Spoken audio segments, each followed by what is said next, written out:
الرحمن الرحیم۔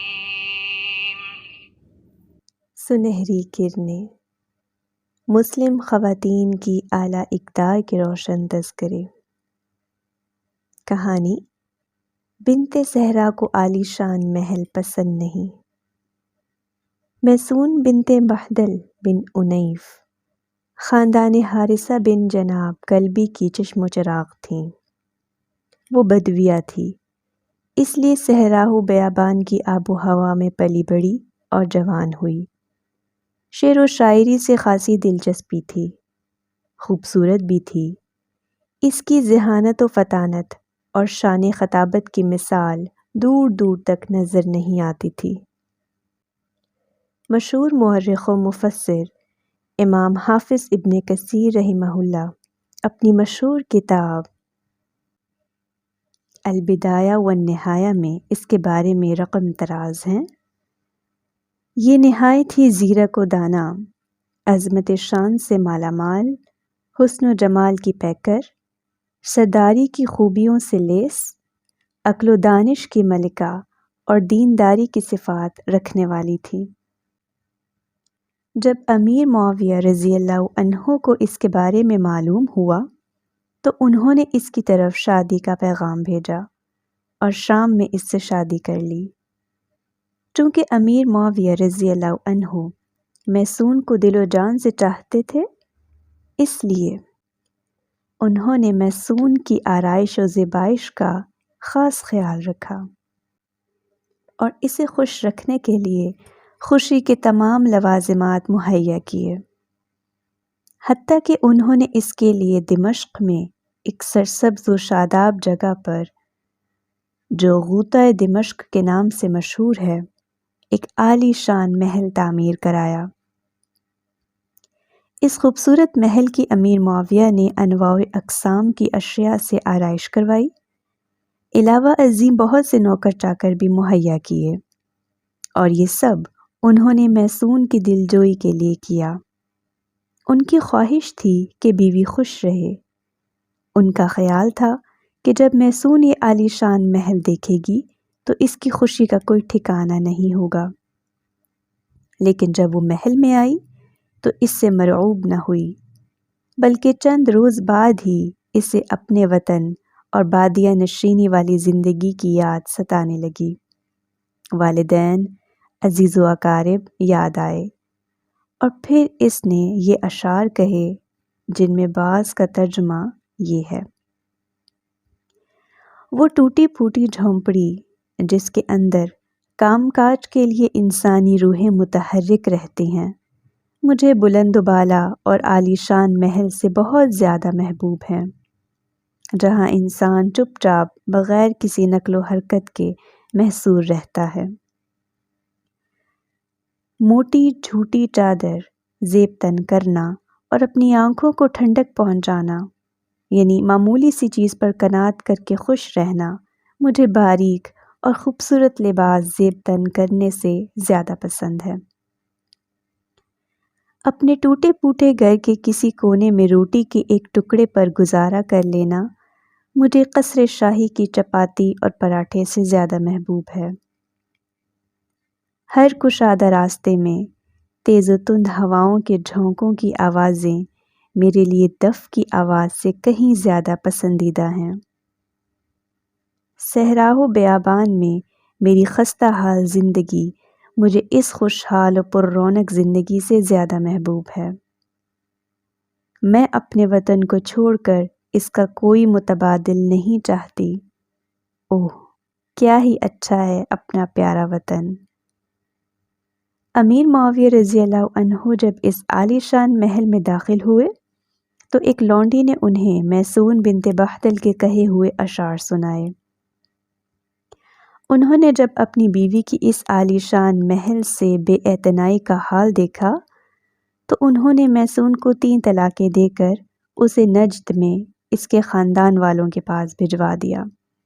اس وقت وہ حاملہ تھی۔ اپنے گھر میں اس نے ایک بچہ جنم دیا جس کا نام یزید رکھا۔ اسے اس نے 2 سالوں تک دودھ پلایا، پھر بغیر ندامت کے یزید کو امیر معاویہ کی خدمت میں بھجوا دیا۔ وہ اس بادیہ میں نہایت خوش و خرم تھی۔ ہر چند کے وقت کے حکمران سے اس کی جدائی ہو گئی، مگر وہ صحرا کی بیٹی تھی، صحرا میں جا کر مطمئن ہو گئی۔ اگلی کہانی، تدبیر سے تقدیر بدل نہیں سکتی۔ شوہر اس خاتون کو داغ مفارقت دے چکا تھا۔ اب وہ بیوہ ہو چکی تھی اور زندگی کے بقیہ ایام تنہا گزار رہی تھی۔ وہ زندگی کے تمام دشوار گزار مراحل سے نمٹنے کی جان توڑ کوشش میں لگی ہوئی تھی۔ اسے اپنے اکلوتے بیٹے کے مستقبل کی فکر دامنگیر تھی۔ وہ اپنے بیٹے کی خاطر محنت و مشقت کرتی اور انتہائی جاں فشانی سے کام کیا کرتی۔ کئی دفعہ اسے دوسری شادی کے لیے پیغام ملا، لیکن اس نے بیٹے کے اچھے مستقبل کے پیش نظر شادی سے انکار کر دیا۔ اس نے اپنے لختے جگر کے لیے ایک مشفق ماں کے ساتھ ساتھ ایک مہربان باپ کی حیثیت بھی اختیار کر لی۔ روزانہ دروازے کے پاس کھڑی ہو کر اپنے لختے جگر کی اسکول سے واپسی کا شدت سے انتظار کیا کرتی تھی۔ یتیم کی پرورش بڑے اچھے انداز میں ہوتی رہی۔ بیوہ خاتون نے اپنے لختے جگر کی تربیت و تعلیم پر کافی دھیان دیا اور اس میں بڑی حد تک کامیاب رہی۔ چنانچہ اس کا بیٹا اسکول کے بہترین طلباء میں شمار ہونے لگا۔ جب خاتون کے لختے جگر نے سیکنڈری اور ثانوی تعلیم کے مراحل طے کیے تو اس نے بغداد یونیورسٹی میں اپنا تعلیمی سلسلہ جاری رکھنے کا فیصلہ کیا۔ ماں نے اپنے بیٹے کے فیصلے سے اتفاق نہیں کیا۔ وہ اپنے اکلوتے بیٹے کو پل بھر کے لیے نظروں سے اوجھل نہیں کرنا چاہتی تھی۔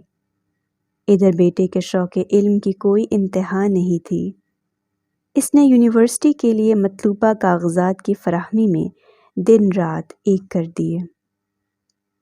پھر وہ دن بھی آیا جب اسے یونیورسٹی میں داخلہ مل چکا تھا۔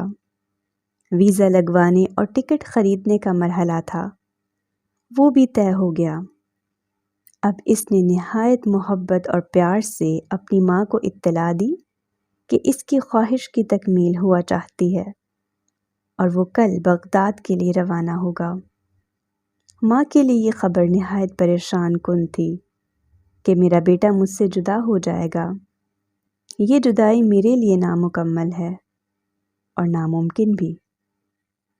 اور پھر اچانک اس نے ایک فیصلہ کیا اور اس پر مطمئن ہو گئی۔ رات کو جب اس کا لاڈلا بیٹا سو گیا تو اس نے اس کا پاسپورٹ اور ٹکٹ چھپا دیے۔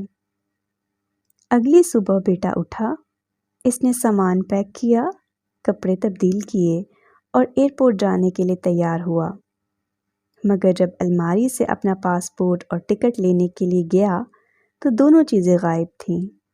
اپنی ماں سے پوچھا کہ کیا پاسپورٹ اور ٹکٹ آپ کے پاس ہے؟ اس نے اس بات میں سر ہلا دیا۔ بیٹے نے پوچھا آخر آپ نے ایسا کیوں کیا؟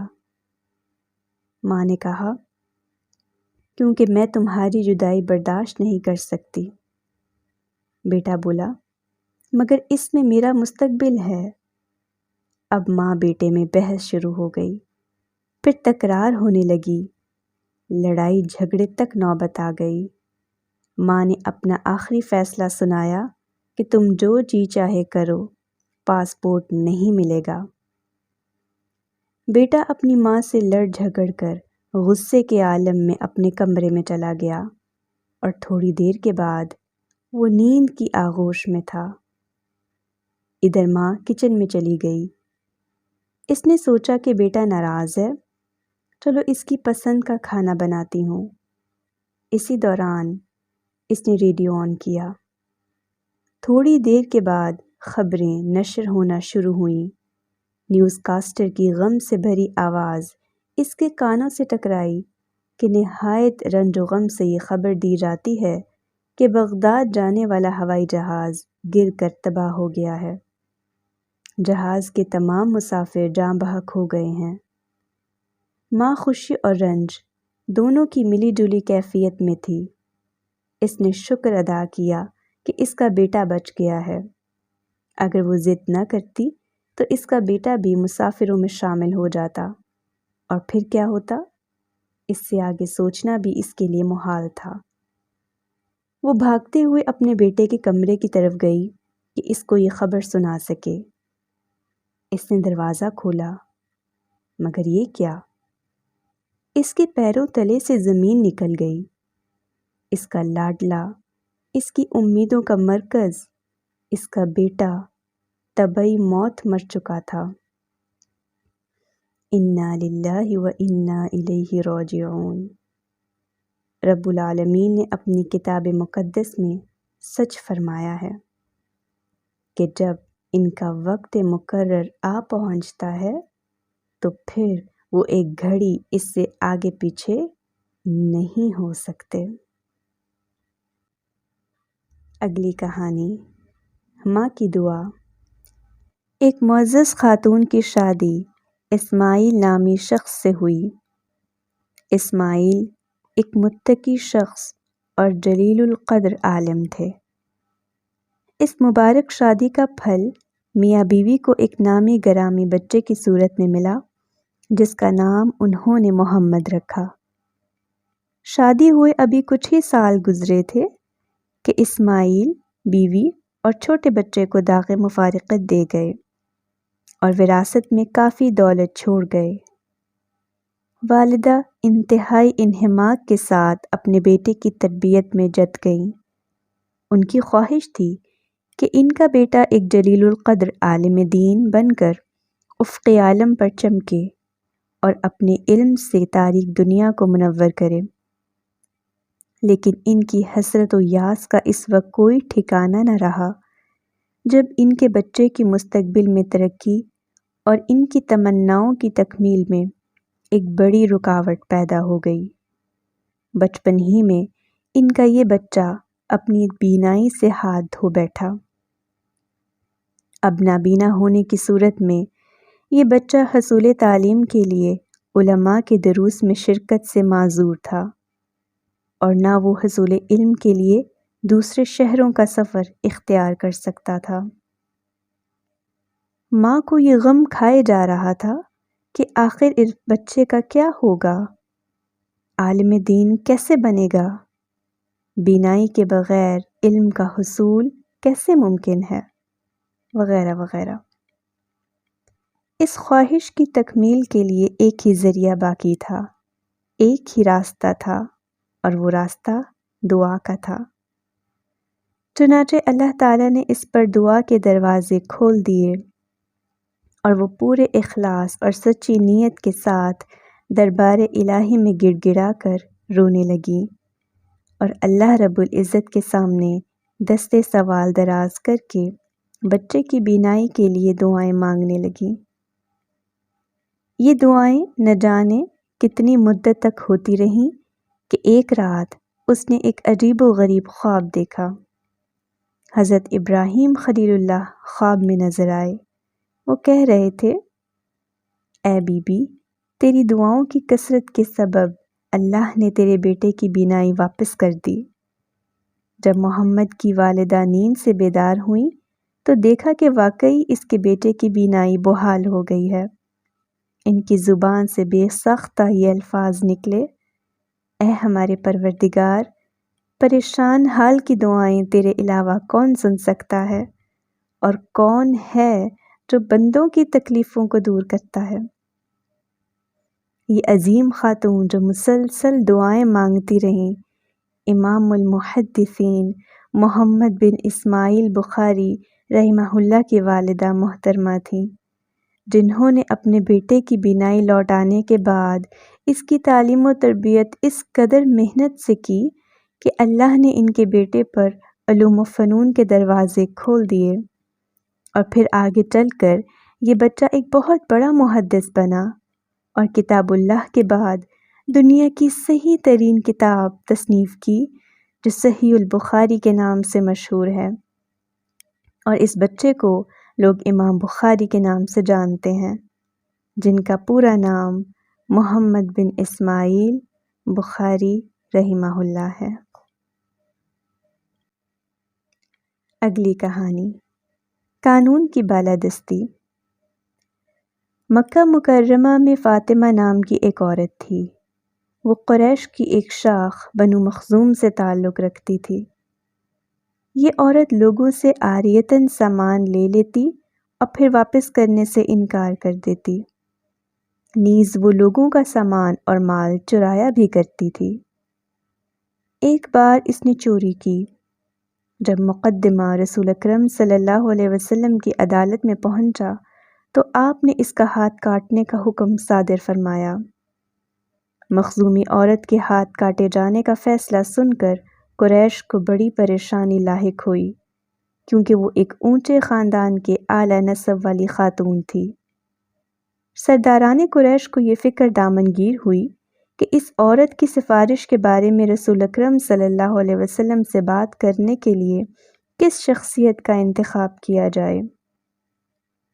بالآخر وہ اس نتیجے پر پہنچے کہ اس معاملے میں رسول اکرم صلی اللہ علیہ وسلم سے سفارش کرنے کی جرأت اسامہ بن زید رضی اللہ عنہ کے سوا کسی کو نہیں ہو سکتی، کیونکہ وہ رسول اکرم صلی اللہ علیہ وسلم کے چہیتے ہیں۔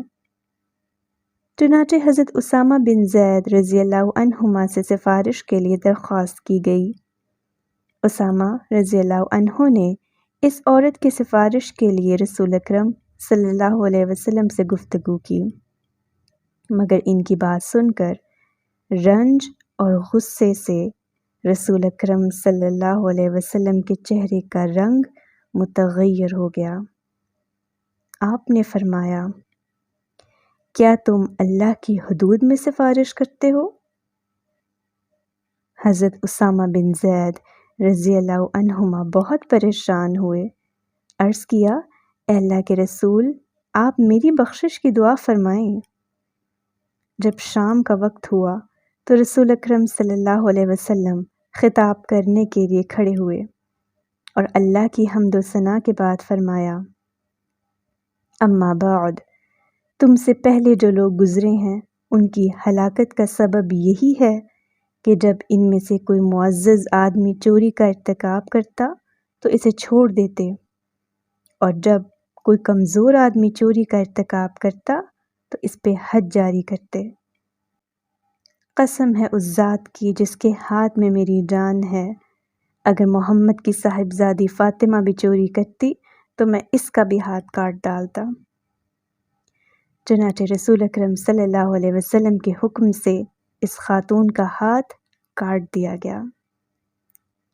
حضرت عائشہ صدیقہ رضی اللہ عنہا کا بیان ہے کہ پھر اس مخزومی عورت نے اپنی عادات بدل لیں، سچی توبہ کی اور اس کی شادی ہو گئی۔ اس کے بعد وہ میرے پاس کبھی کبھار آیا کرتی تھی اور میں اس کی ضرورت رسول اکرم صلی اللہ علیہ وسلم کو بتایا کرتی تھی۔ یہ صحیح بخاری اور صحیح مسلم میں موجود ہے۔ اگلی کہانی، میں کسے راضی کروں۔ اسکول سے چھٹی ہوئی تو ننھی سی معصوم لڑکی سخت پریشانی کا شکار تھی۔ اس کے چہرے پر حزن و ملال کے آثار تھے۔ ماں نے اپنی بیٹی کا مرجھایا چہرہ دیکھا تو سمجھ گئی کہ اسکول میں ضرور کوئی ایسی بات ہوئی ہے جو میری لخت جگر کو ناگوار گزری ہے۔ والدہ نے مناسب نہ سمجھا کہ بیٹی سے پوچھے، مگر اس کا دل بے چین تھا۔ اس کی خواہش تھی کہ اس سے پوچھے کہ وہ پریشان کیوں ہے۔ کھانا کھانے کے بعد بیٹی نے خود ہی اس خاموشی کو توڑا اور اپنی والدہ کی سوالیہ نظروں کے جواب میں کہنا شروع کیا، امی، یہ جو میں نے لمبی فراک پہنی ہوئی ہے نا، میری ٹیچر اس کی بدولت مجھ سے سخت ناراض ہیں۔ وہ کہتی ہیں کہ تم بھی دوسری لڑکیوں جیسی چھوٹی فراک پہن کر آؤ، اور اگر تم کل پھر اس لمبی فراک میں آؤ گی تو اسکول سے نکال دوں گی۔ والدہ نے کہا، میری عزیز بیٹی، لیکن یہ لمبی فراک تو اللہ کو پسند اور محبوب ہے۔ بیٹی نے کہا، امی جان، آپ کی بات درست ہے، لیکن ٹیچر کو یہ لباس پسند نہیں۔ والدہ نے کہا، میری پیاری بیٹی، یہ درست ہے کہ تمہاری ٹیچر کو تمہارا لباس پسند نہیں اور وہ تمہیں غیر ساتر لباس پہننے کا مشورہ ہی نہیں دیتی بلکہ مجبور بھی کرتی ہیں، مگر دیکھنا یہ ہے کہ تمہیں اطاعت اور فرما برداری کس کی کرنی ہے، اپنی استانی جی کی یا اپنے خالق مالک، رازق اور معبود کی جس نے تمہیں پیدا کیا، تمہیں خوبصورت شکل و صورت دی اور تم پر اپنے احسانات اور انعامات کی بارش کر دی۔ بیٹی، کیا تم اپنی ٹیچر کی فرما برداری اور اطاعت کرو گی جو اپنے نفع نقصان کے بھی مالک نہیں، چاہے جائے کہ دوسروں کا کچھ بگاڑ یا سنوار سکے، یا اپنے مولا کریم کی اطاعت کرو گی جو نفع نقصان، عزت و ذلت اور زندگی و موت کا مالک ہے؟ اب فیصلہ تمہارے ہاتھ میں ہے، تم کس کی بات مانو گی اور کس کو راضی کرو گی؟ بیٹی نے کہا، امی جان، میں انشاءاللہ اپنے رب کریم کو راضی کروں گی۔ والدہ نے کہا، میری پیاری بیٹی، مجھے تم سے ایسے ہی فیصلے کی توقع تھی، میں نے تمہاری تربیت اسی انداز میں کی تھی۔ اگلے دن وہ بچی وہی لمبی فراک پہنے اسکول گئی تو ٹیچر پہلے سے بھی زیادہ برہم ہوئی، اس کی غیظ و غضب کا کوئی ٹھکانہ نہ تھا۔ اس نے کہا، میں نے تمہیں منع کیا تھا کہ آئندہ یہ فراک پہن کر اسکول نہ آنا، تم نے میری نافرمانی کی ہے۔ وہ غصے سے آگ بگولا ہو رہی تھی۔ تم جیسی لڑکیاں اساتذہ کی نافرمان ہوتی ہیں، تم نے مجھے چیلنج کیا ہے، اب دیکھنا میں تمہارے ساتھ کیا سلوک کرتی ہوں۔ ٹیچر غصے میں پھنکارتی چلی گئی۔ کلاس کی لڑکیاں چپ چاپ سہمی ہوئی ٹیچر کی گفتگو سن رہی تھیں۔ انہیں اپنی کلاس فیلو پر غصہ آ رہا تھا کہ اس نے ٹیچر کی بات کیوں نہیں مانی۔ وہ اس پر اپنی نگاہوں کے تیر برسا رہی تھی۔ معصوم سی بچی پر جب دباؤ زیادہ ہی پڑ گیا تو وہ اس کی تاب نہ لا کر بے اختیار رونے لگی۔ اب اس کی ہچکی بندھ چکی تھی۔ اچانک اس نے اپنی ٹیچر کو مخاطب کیا، میڈم، میری سمجھ میں نہیں آتا میں کس کو راضی کروں اور کس کو ناراض۔ ٹیچر نے کہا، میرے علاوہ اور کون ہے جس کو تم راضی کرنا چاہتی ہو؟ شاگرد، ہے نا ایک، اس نے معصومیت سے جواب دیا۔ ٹیچر نے کہا، کون ہے؟ فوراً بتاؤ۔ اس نے کہا، میں نے کہا ہے نا، وہ ایک ہے جس کو میں راضی کرنا چاہتی ہوں۔ ٹیچر اب غیظ و غضب سے بپھر گئی۔ وہ چلائی، بتاؤ وہ کون ہے؟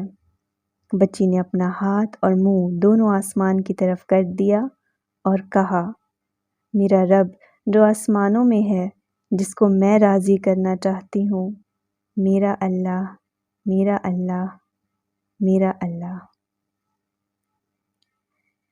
کلاس روم میں سناٹا چھا گیا۔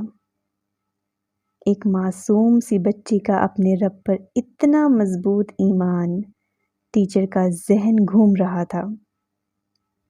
الہاد کی تہ اکھڑ رہی تھی، وہ سہمی سہمی سی لگ رہی تھی۔ ایک معصوم سی بچی نے اس کے لیے صراط مستقیم کی نشاندہی کر دی۔ اگلی کہانی، میں وہ دروازہ بند نہیں کر سکتی۔ تاریخ کی بعض کتابوں میں ہے کہ ایک آدمی نے کسی عورت کو بہلا پھسلا کر اس سے بدکاری کا ارتکاب کرنا چاہا۔ اس نے کہا کہ گھر کے سارے دروازے بند کر دو تاکہ ہمیں کوئی دیکھ نہ لے۔ عورت نے کہا، میں نے گھر کے سارے دروازے بند کر دیے ہیں مگر ایک دروازہ باقی رہ گیا ہے۔ اس شخص نے کہا، اسے بھی بند کر دو۔ عورت نے جواب دیا، اللہ کی قسم میں اسے بند کرنے کی طاقت نہیں رکھتی۔ وہ بولا، مجھے بتاؤ وہ دروازہ کہاں ہے، میں بند کرتا ہوں۔ اس عورت نے آسمانوں کی طرف اشارہ کیا اور کہا، آسمان کا دروازہ بند کر دو۔ اس آدمی نے کہا، اللہ کی قسم میں آسمان کا دروازہ تو بند نہیں کر سکتا۔ پھر وہ گھبرا گیا۔ اللہ کا خوف اس کے دل و دماغ پہ چھا گیا، اس کے بدن پر کپ کپی طاری ہو گئی اور وہ گناہ کا ارادہ چھوڑ کر تائب ہو گیا۔ اگلی کہانی، وہ جن پر فرشتے سایہ فگن رہے۔ غزوہ احد شروع ہونے سے پہلے انصاری صحابی حضرت عبداللہ بن عمرو بن حرام رضی اللہ عنہ نے آسمانوں کی طرف دیکھا، اپنے ہاتھوں کو اٹھایا اور دعا کی، اے اللہ، آج میرے خون کا آخری قطرہ قبول فرما اور مجھ سے راضی ہو جا۔ چنانچہ انہوں نے بڑی جواں مردی سے کافروں سے جنگ لڑی اور پھر شہید کر دیے گئے۔ حضرت جابر بن عبداللہ رضی اللہ عنہما اپنے والد کے متعلق بیان کرتے ہیں کہ احد کے دن میرے والد کو چادر سے ڈھانک کر لایا گیا، ان کی ناک، کان اور ہونٹ کاٹ کر بری طرح مسلح کیا گیا تھا۔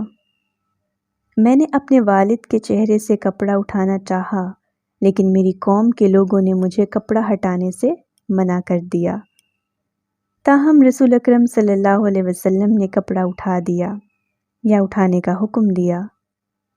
اتنے میں آپ صلی اللہ علیہ وسلم نے ایک عورت کے رونے یا چلانے کی آواز سنی تو پوچھا، یہ عورت کون ہے؟ صحابہ کرام نے عرض کیا، عمر کی بیٹی ہے۔ آپ نے فرمایا، روتی کیوں ہے؟ عبداللہ پر تو ان کا جنازہ اٹھائے جانے تک فرشتے اپنے پروں سے سایہ فگن رہے۔ یہ حدیث بخاری اور مسلم دونوں میں موجود ہے۔ ایک دوسری روایت میں حضرت جابر بن عبداللہ رضی اللہ عنہما کہتے ہیں، میں اپنے والد کے چہرے پر سے کپڑا ہٹاتے ہٹاتے رونے لگا اور لوگ مجھے صبر کی تلقین کرنے لگے اور کپڑا ہٹانے سے منع کرنے لگے، جبکہ رسول اکرم صلی اللہ علیہ وسلم منع نہیں فرما رہے تھے۔ اتنے میں میری پھوپھی فاطمہ بنت عمر کے رونے کی آواز آئی۔ رسول اکرم صلی اللہ علیہ وسلم نے فرمایا، تمہارے رونے یا نہ رونے سے کیا فرق پڑتا ہے؟ فرشتے تمہارے اس کو اٹھانے تک اپنے پروں سے سایہ فگن رہے۔ شارحین بخاری کہتے ہیں، فرشتوں کا عبداللہ پر سایہ کرنا اس وجہ سے تھا کہ ان کی روح کو لے جانے کے لیے رحمت کے فرشتے ایک دوسرے پر سبقت لے جا رہے تھے، اور فرشتوں کا یہ اجتماع شہید مرحوم کے لیے اللہ کی طرف سے خوشخبری تھی کہ ان کے لیے اللہ نے بلند مقامات تیار کر رکھے ہیں۔ مزید یہ کہ فرشتے ان کی لاش کو عرب کی تیز دھوپ سے بچانے کے لیے ان پر سایہ فگن رہے تاکہ ان کا بدن گرمی سے متاثر نہ ہو۔ حضرت جابر بن عبداللہ رضی اللہ عنہما کہتے ہیں کہ نبی کریم صلی اللہ علیہ وسلم مجھ سے ملے اور فرمایا، جابر، خوش ہو جاؤ، اللہ تعالیٰ نے تمہارے باپ کو شہادت کے بعد زندہ کیا اور ان سے دو بدو گفتگو کی، حالانکہ اللہ تعالیٰ جب بھی کسی سے بات کرتے ہیں پردے کے پیچھے سے کرتے ہیں۔ یہ حدیث ترمذی میں موجود ہے۔